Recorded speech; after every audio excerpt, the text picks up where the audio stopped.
Bismillahirrahmanirrahim. Assalamualaikum warahmatullahi wabarakatuh. Kembali lagi dengan saya Ferdi Malori. Oke, jadi teman-teman, di video kali ini saya cuman sedikit sharing beberapa hal kesalahan yang sering dilakukan sama penjual es teh dalam meracik atau membuat biang teh. Itu ada beberapa hal yang sering banget saya temui, entah itu di kolom komentar, entah itu dia sharing di Instagram saya, entah itu dia sharing di TikTok saya. Jadi buat teman-teman nanti misalnya yang pengen sharing-sharing langsung bisa ke Instagram ya. Instagramnya Ferdi Malori sama namanya dengan channel ini. Nanti buat teman-teman yang pengen sharing-sharing bisa DM. Udah ada beberapa teman-teman juga yang DM yang kita sudah sharing-sharing. Nanti contohnya saya kasih lihat di sini ya. Ini beberapa contoh DM sharing-sharing yang ya kita sama-sama membahas tentang apa ya, keluh kesah penjualan es teh. Terus banyak yang tanya-tanya, kalau waktu saya pas luang pasti saya jawab satu persatu, tapi kalau balasnya agak lama ya mohon maaf, berarti emang belum sempat balas, gitu aja. Nah, jadi kembali ke video kita, topik hari ini bahwa saya akan membahas 7 kesalahan yang sering dilakukan oleh penjual es teh, entah itu dari meracik teh atau sampai ke penyimpanan teh. Nah, jadi 7 hal ini sering banget dilakukan oleh penjual-penjual es teh yang mungkin itu bisa mengakibatkan hasil racikan atau biang tehnya itu rasanya tidak maksimal, gitu. Nah, untuk yang pertama sendiri, itu adalah kesalahan yang sering dilakukan oleh penjual es teh itu dalam membuat biang teh. Yang pertama, biasanya mereka meracik teh itu tidak sesuai keunggulan atau karakteristik dari masing-masing teh. Karena dalam meracik teh atau meramu biang teh, itu kita harus tahu dulu karakteristik teh-teh yang akan kita racik. Seperti contohnya teh nyapu itu kan sepatnya otentik, seperti itu, dan aromanya yang wangi khas. Nah, untuk teh yang udah sepet itu tidak bisa dicampur dengan teh 99 yang merah, karena itu kan juga sepet ya. Jadi teh sepet ketika dicampur dengan teh sepet itu pasti hasilnya semakin sepet, ibaratnya gitu. Jadi setiap penjual teh itu harus paham dulu karakteristiknya teh yang akan diramu itu gimana sih. Berarti kita pilih teh ini. Karena kan setiap teh kan pasti ada karakteristiknya masing-masing. Jadi kita harus paham bahwa oh, teh ini untuk sepetnya, teh ini untuk wanginya, teh ini untuk warnanya. Nah, itu kita harus paham. Jadi banyak sekali penjual es teh yang emang belum paham akan hal ini, ibaratnya gitu. Jadi masih banyak hal yang dilakukan ketika meracik, ya udah tinggal racik aja, ikutin racikan di Shopee lah, entah ikutin racikan di Google lah, ibaratnya gitu. Jadi buat teman-teman yang ingin meracik teh, jadi pahami dulu karakteristik teh-teh yang akan kalian racik. Atau ketika ingin langsung yang dapat hasil yang bagus, ya udah lihat contoh video saya aja. Insya Allah itu racikannya menurut saya udah enak-enak sih gitu. Nah, terus yang nomor 2 itu teknik penyimpanan teh yang sudah terbuka. Jadi teh itu kan kenapa awalnya dibungkus, kan dia adalah untuk menahan aroma dan rasa itu supaya tetap enak. Jadi ketika kita meracik teh terus kemudian udah kita bungkus, kita buka bungkusnya, terus ketika kita nggak pakai semua, terus cara penyimpanannya itu kayak ya udah ditaruh plastik biasa aja, nggak ditutup rapat-rapat atau nggak ditutup kedap udara. Itu sebenarnya juga kesalahan teman-teman. Jadi teh yang udah nggak kepake tadi, ketika teknik penyimpanan tidak benar, ya itu hasilnya ya udah rasanya tidak maksimal, aromanya tidak keluar, gitu. Jadi teknik penyimpanan teh yang benar itu ya gitu tadi, kita masukkan ke dalam toples yang kedap udara. Ingat, entah itu toples, entah itu apa, tapi yang pasti itu harus kedap udara, karena biar aroma sama rasa teh itu tetap terjaga teman-teman. Jadi saya juga banyak menemui penjual teh itu ketika menyimpan racikan teh itu ya udah ala kadarnya, entah itu ditaruh toples, mungkin toples biasa, tutupnya juga biasa, bukan tutup yang kedap udara. Itu sebenarnya juga sangat-sangat sayang teman-teman. Jadi nanti tehnya karakteristiknya hancur, terus tidak keluar, wanginya udah nggak wangi seperti yang ketika kita buka baru. Jadi kesalahan nomor 2 ini juga masih banyak dilakukan oleh beberapa penjual teh teman-teman. Nah, untuk yang ketiga sendiri itu adalah memasak teh secara langsung atau bukan diseduh.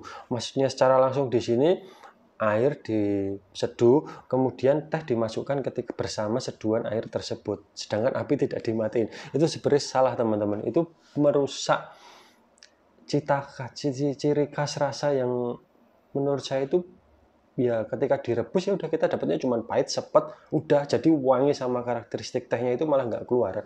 Jadi cara memasak teh yang benar itu ya udah kita tinggal seduh aja, jangan dimasak. Maksudnya diseduh itu ya kita memasak air panas dulu sampai mendidih, kemudian apinya dimatikan, terus dipindahkan ke panci lain. Dengan panci lain itu sebenarnya udah ada isian tehnya terlebih dahulu yang akan kita racik. Jadi kita siapkan 2 panci, yang satu buat memasak air, yang satu untuk menyeduh tadi. Nah, yang satu itu tadi udah diisi oleh teh, kemudian air panasnya dituang di teh tersebut. Gitu ya. Jadi bukan tehnya yang dimasukkan ke air panas, tapi sebisa mungkin air panasnya yang dimasukkan ke dalam teh yang udah siap diseduh itu tadi. Itu sangat apa ya, bisa memberikan karakteristik teh wangi, rasa itu keluarnya maksimal nanti teman-teman. Nah, selain diseduh itu tadi, jadi ketika kita udah menyeduh teh itu jangan lupa kita aduk sebelum didiamkan.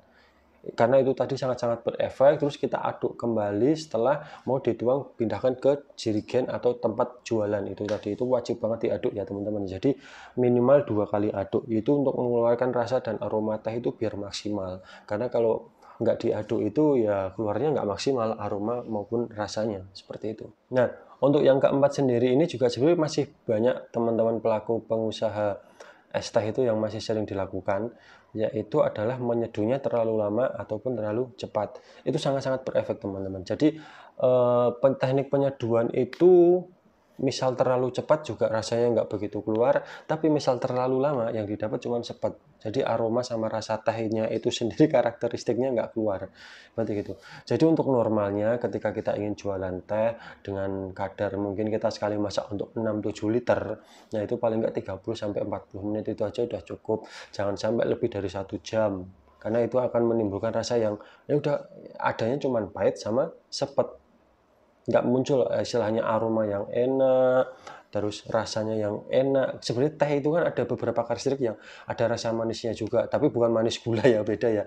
Maksudnya manis teh itu juga ketika diseduh terlalu lama, ya dia nggak keluar istilahnya rasa manis tehnya itu sendiri. Jadi untuk karakteristik teh dalam menyeduh itu lebih baik ketika kita memasak teh dalam 6-7 liter, ya itu cukupnya 30-45 menit saja, jangan lebih, jangan kurang. Misal kurang dari 30 menit, ya itu nanti kayak hambar, istilahnya rasa dan aromanya itu tidak keluar maksimal, gitu teman-teman. Nah, untuk yang kelima sendiri, tadi ya seperti yang saya bilang di awal tadi, itu tidak diaduk saat diseduh. Tidak diaduk saat diseduh. Nah, itu yang benar. Karena kebanyakan penjual es teh sekarang atau kemarin saya hasil sharing-sharing itu, ketika kita udah nyeduh teh, yaitu kita aduk dulu sebelum kita diamkan. Seperti yang saya bilang di sebelum tadi bahwa ketika kita menyeduh teh, ya udah kita tuangkan air ke dalam panci yang udah diisi teh, kemudian diaduk dulu. Diaduk ya 10-20 detik lah, ibaratnya gitu, diaduk dulu biar rasa dan aromanya itu keluar, kemudian kita diamkan 30-40 menit, kemudian sebelum kita tuang ke jerigen atau tempat kita jualan itu diaduk lagi. Jadi habis diseduh diaduk lagi 10-20 detik aja, nggak usah lama-lama, itu baru kita saring. Itu pasti aromanya sama rasanya dapat banget. Coba teman-teman buktikan sendiri ketika sudah menyeduh teh terus nggak diaduk tapi langsung dituang. Itu pasti beda sama hal yang diaduk tadi 10-20 detik. Saya jamin pasti rasanya beda, nggak mungkin sama. Aroma, rasa itu lebih keluar yang diaduk, bukan yang tanpa diaduk. Nanti teman-teman yang udah coba langsung tulis di kolom komentar kira-kira benar-benar beda apa enggak, atau saya cuma yang ngaco. Tapi saya sudah membuktikan bahwa itu memang benar-benar terbukti berbeda, ibaratnya gitu.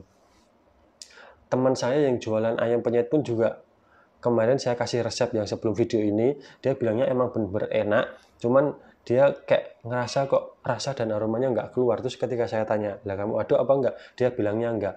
Ya udah, terus saya kasih tahu, saya suruh aduk, dan dia juga membuktikan sendiri, dan dia juga udah tahu sendiri bahwa emang benar-benar diaduk atau nggak diaduk itu mempengaruhi aroma dan rasa teh itu sendiri. Nanti teman-teman yang di rumah udah coba langsung tulis di kolom komentar kira-kira benar-benar berbeda apa tidak. Nah, kemudian yang nomor 6 itu tadi adalah masalah penyimpanan sisa teh jualan. Nah, penyimpanan teh sisa jualan ini kan sebenarnya ada dua ya teman-teman ya. Ada yang udah dicampur sama gula atau yang belum dicampur sama gula. Yang belum dicampur sama gula itu sebenarnya gampang banget penyimpanannya. Cukup ditaruh di kulkas atau di tempat biasa itu nggak apa-apa. Yang penting besok dihangatkan lagi. Tapi lebih baik, lebih amannya disimpan di kulkas kemudian besok dihangatkan lagi.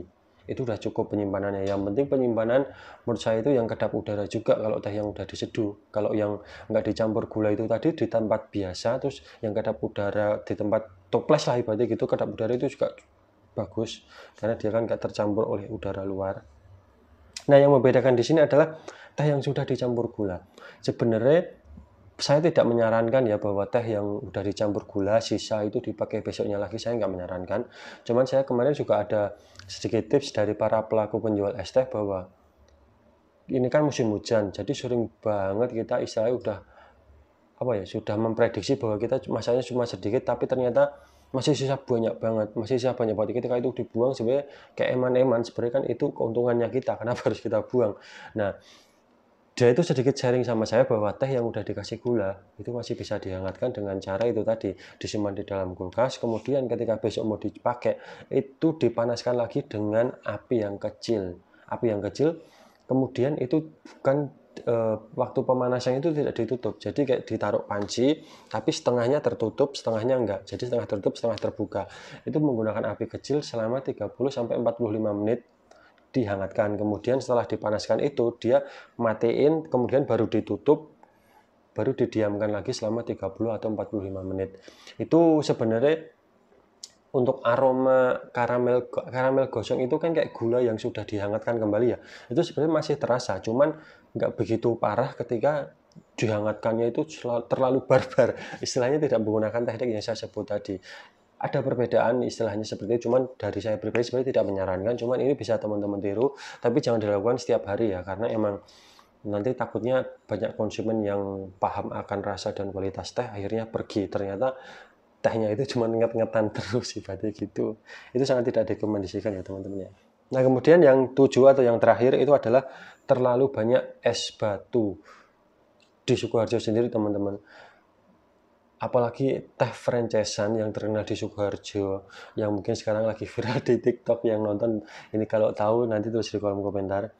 Itu banyak banget mitranya yang sekarang itu penjualan es teh itu lebih banyak es batunya daripada tehnya. Mungkin tehnya cuma 150-200 mili, kemudian sisanya es batu. Itu terlalu, ya itu kayak es batu tapi dikasih es, bukan es batu tapi dikasih teh, bukan teh dikasih es batu. Jadi itu sangat-sangat parah sih teman-teman. Jadi menurut saya kalau kita jualan es teh ya udah jangan terlalu banyak es batu.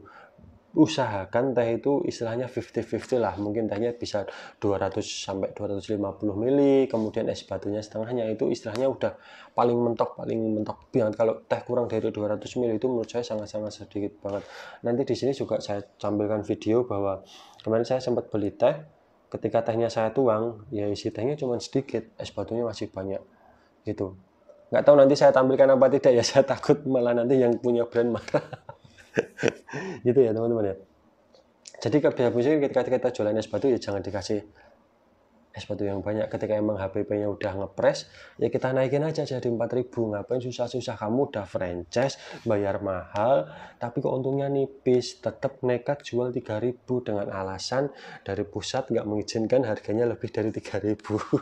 Namanya franchise, kita itu bebas menentukan harga. Yang penting tidak di bawah dari harga pusat. Kalau emang harga pusatnya 3.000, kita istilahnya lebih dari 3.000 nggak apa-apa, itu namanya franchise teman-teman. Kalau franchise tapi harganya masih diatur sama pusat, itu namanya bukan franchise. Ibaratnya teman-teman mitra udah berbayar puluhan juta buat jualan es teh, tapi naikin harga 4.000 aja nggak berani, atau istilahnya dari pusat emang harus 3.000. Itu sebenarnya sangat sayang sekali buat teman-teman yang istilahnya jualan es teh franchise tapi harganya tetap 3.000. Teman-teman untungnya sangat-sangat tipis banget. Apalagi lebih baik teman-teman ketika jualan es teh ya udah bikin brand sendiri dengan resep yang udah saya share di Facebook ini, di YouTube ini, teman-teman bisa tiru, bisa praktekkan, rasa sama, saya yakin, saya jamin dengan yang teman-teman mitra itu sendiri. Jadi gitu ya teman-teman ya. Nah, untuk teman-teman usaha yang punya paket kemitraan, sebisa mungkin mitranya dibebaskan ngasih harga, jangan dipres atau dipaksakan di harga 3.000. Kalau bisa mereka jual 4.000 ya nggak apa-apa, karena kan franchise itu kan pasti keuntungannya beda sama ketika dia bikin brand sendiri, teman-teman ya. Jadi itu tadi 7 hal kesalahan yang sering dilakukan oleh para penjual es teh. Atau misal ada teman-teman ada yang mau nambahin, silahkan tulis di kolom komentar. Cukup sekian dari video ini, semoga bisa membantu teman-teman para pelaku UMKM, apalagi penjual es teh, bisa lebih maksimal lagi dalam membuat racikan tehnya. Semoga sukses dan laris manis untuk kedepannya, bisa berkembang dan sukses untuk UMKM Indonesia. Oke, jangan lupa tulis di kolom komentar untuk kritik dan saran. Jangan lupa like, subscribe sama channel ini. Terus sekian dari saya. Assalamualaikum warahmatullahi wabarakatuh. Dadah.